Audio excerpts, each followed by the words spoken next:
Waalaikumsalam warahmatullahi wabarakatuh. Berjumpa lagi bersama saya Sandro Jabrik Wong ganteng sak donya.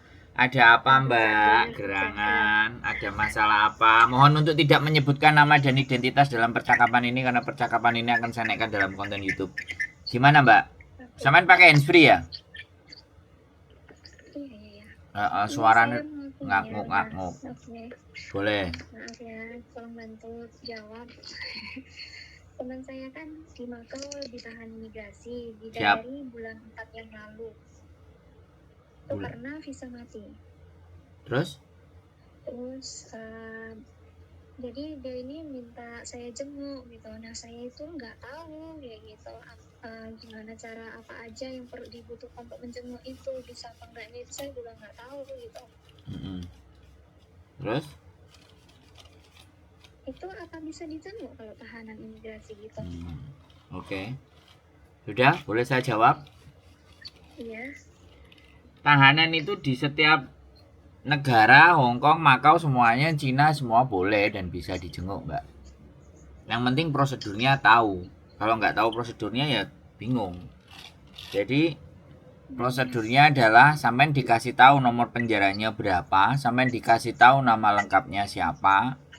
Terus dianya kalau pingin minta dijenguk sampean, dianya lapor sama sipir penjaranya bahwa ada temanku yang mau jenguk namanya ini, mendaftarkan nama sampean di mereka. Jadi pas nanti sampean masuk ternyata daftar namanya ada, jadi sampean baru boleh menjenguk. Jadi permintaan dia yang harus lapor ke sipir penjaranya. Iya dong. Dokumen identitas sampean semuanya harus ditulis lengkap.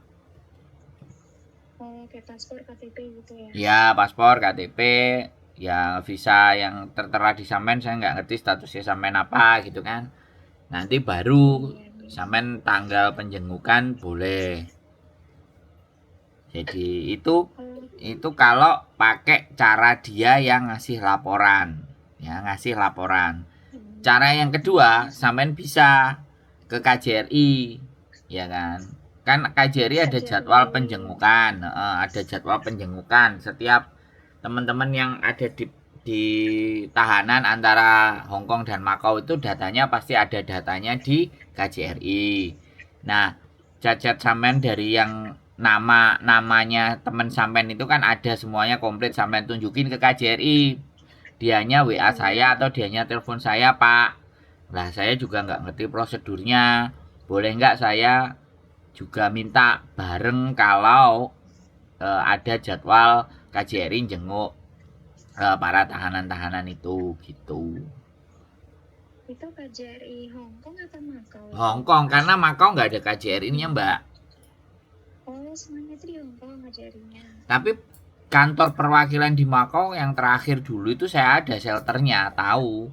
Tapi sekarang nggak tahu wis pindah kemana nggak ngerti. Tapi telepon sama KJRI Hong Kong bisa kok. Kalau sama. Nah, sampean ini di Makau apa di Hong Kong?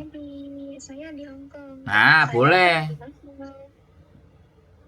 Boleh. Sampean ke KJRI. Oh, berarti langsung datang ke KJRI. Ya. Itu di lantai berapa itu, Mas? Bilang aja ke pengaduan.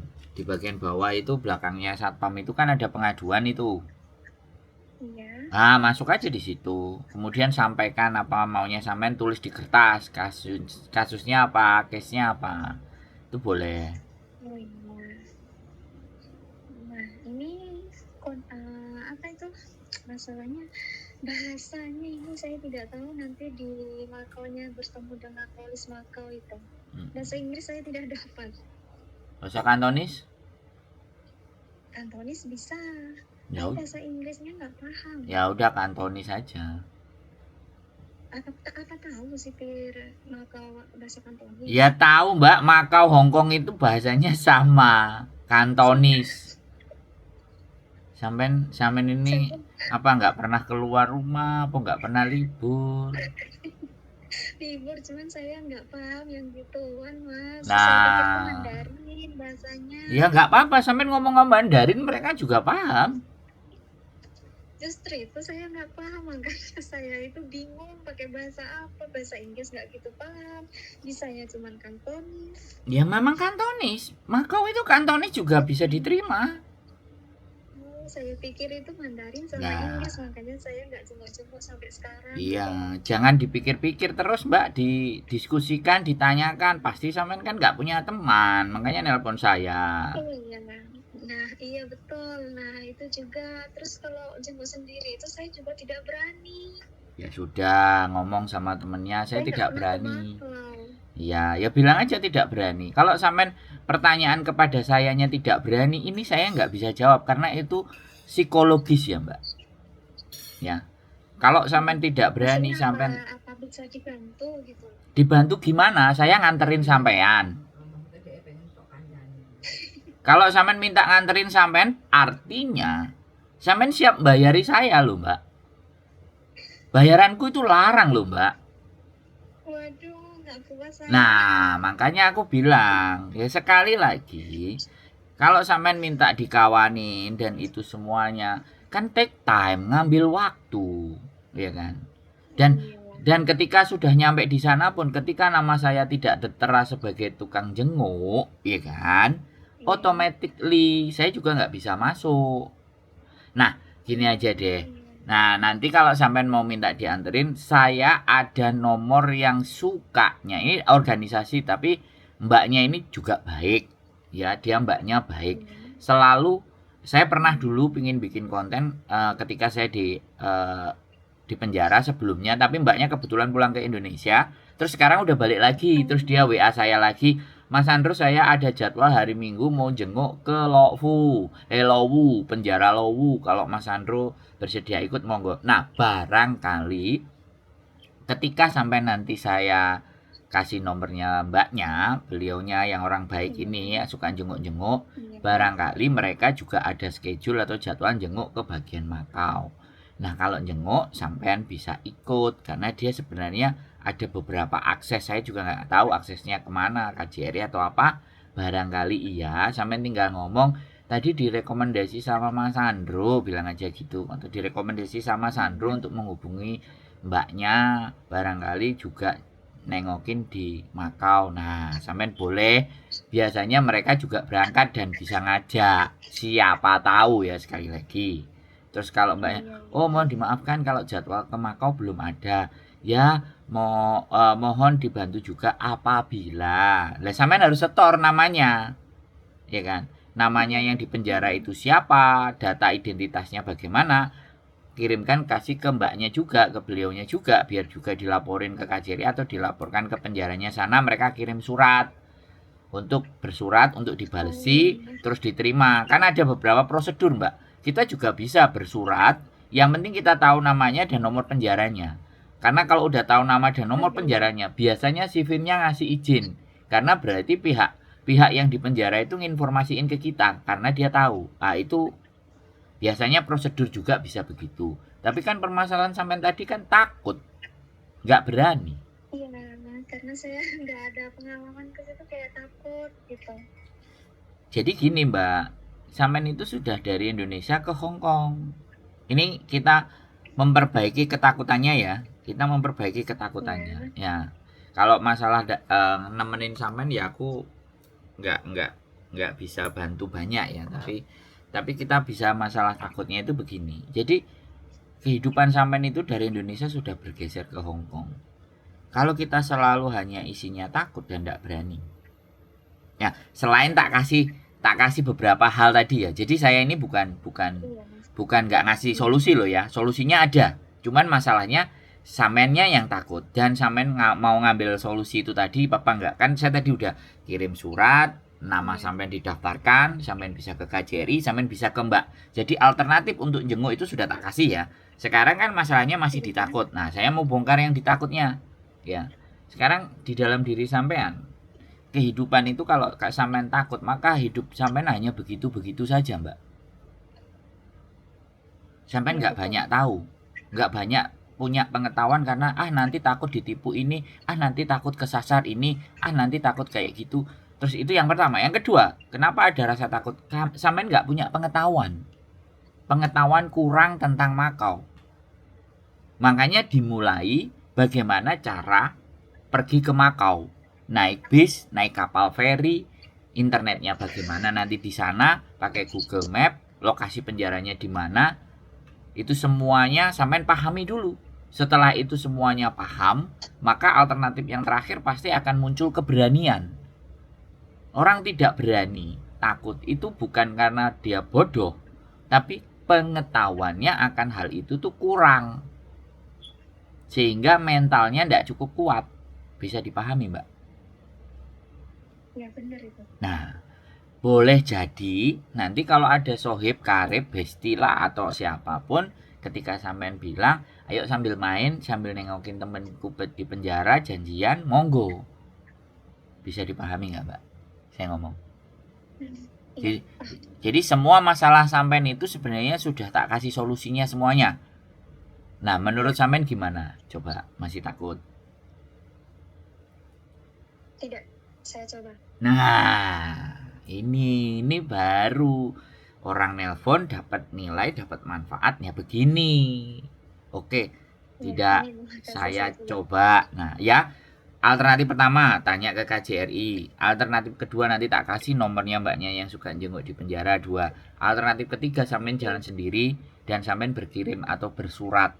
Ya, yang penting identitas yang di penjara itu komplit lengkap dan nomor penjaranya sampean tahu, itu pasti akan dikasih. Tinggal kirim surat dari sampean melalui pos ke penjara Makau. Itu ada izin, boleh. Aku soalnya pernah. Tapi waktu kesananya nengok narkoba, jadi kurir narkoba dianya di dalam. Dan aku sama perwakilan dari KJRI waktu di Makau dulu, saya sempat ngelihat satu kali masuk ke dalam. Saya pernah penjara Makau, tapi kasusnya narkoba. Nah, nggak tahu nek tempatnya sampean kasusnya apa, kan lebih ringan. Iya, kasus bisa. Iya, bisa. Harusnya bisa. Nggak ada masalah. Tinggal alurnya sampean ngerti, paham, ketemu itu nanti teman sampean. Ada lagi yang kurang jelas kira-kira butuh dibicarakan? Ini masalah kirim surat. Itu maksudnya saya kata-katanya bagaimana, maksudnya untuk kirim surat ke Makaunya? Ya, saya atas nama teman dari prisoner, tahanan bernama Markonah binti Markentul dengan nomor bla bla bla bla bla, nomor KTP dada, kemudian titik, kemudian dengan nomor penjara misalnya 13. Nah, saya memohon izin untuk menjenguk dianya karena saya temannya. Nanti dibalesin, pasti dibalesin. Nah, surat balasan itu bisa dibawa. Oh, oke, setuju. Surat balasan itu dibawa, masuk melalui sipir penjara di bagian depan. Oh iya, boleh, nanti dikasih masuk sama. Terus dipanggilin anaknya. Dan biasanya jadwalnya ditentukan mereka. Nggak bisa kita. Terus sampean juga bilang keadaannya saya kerja di majikan, usahakan saya dikasih waktunya hari Minggu. Nah, nanti saya kasih nomor juga yang suka jenguk di penjara Hong Kong. Sampean juga telepon dia. Jadi narasumbernya sampean 2 dan valid. Bukan berdasarkan katanya. Valid, karena saya juga pernah menjenguk. Si mbaknya yang tak kasih nomor itu sudah kerjaannya tukang jenguk, bawain makanan teman-teman yang di penjara. Mbaknya itu baik, kenalan saya. Makanya nggak saya sebut di sini ya. Alamat yang untuk saya kirim ke Makau itu nanti dikasih KJRI ya? Ya, itu penjaranya Makau. Ya, tanya sampean tahanannya, sampean bisa dihubungi sama yang ditahan itu kan, ya pastinya tahu penjara Makaunya yang mana gitu kan. Setahu saya sih ada satu sih penjara yang naik ke atas itu. Aku ada fotonya juga sih, tapi lupa tak taruh di Google. Udah beberapa tahun yang lalu, soalnya hampir 12 tahun yang lalu. Alamat penjaranya itu kita bisa ke kantor pos. Bisa dipahami? Bisa. Nah, wis tinggal jalan dan harus berani. Tidak ada, sampean enggak salah ya. Sampai ndak lagi kena kasus. Jadi sebenarnya ke Makau mondar-mandir bisa, tapi ingat-ingat pahami jalannya, pahami rutenya. Terus naik bisnya ke penjara juga bagaimana. Itu dulu, ketika itu semuanya sudah tahu, udah siap, baru go. Dicoba tes. Dan nanti kalau udah dicoba tes, saya seneng nek sampai nelpon lagi. Mas, saya sudah berhasil, saya sudah bisa jenguk teman saya. Nah, aku nek dilapori ngono seneng, Mbak. Tapi nek gak dilapori ya wis, mungkin gak sampai lakukan gitu aja pikiranku. Enggak, tapi saya laporin jika saya sudah tiba di sana. Nah, ketoke orang baik-baik sama ketoke. Ya wis, gitu aja. Ada lagi yang kurang jelas kira-kira? Sudah jelas. Apabila nanti kurang jelas lagi, saya telepon lagi. Boleh, siap. Oke, Mbak Sehat selalu ya, Oke, anjir. sehat-sehat Yo, semuanya. yo, Assalamualaikum. waalaikumsalam warahmatullahi wabarakatuh.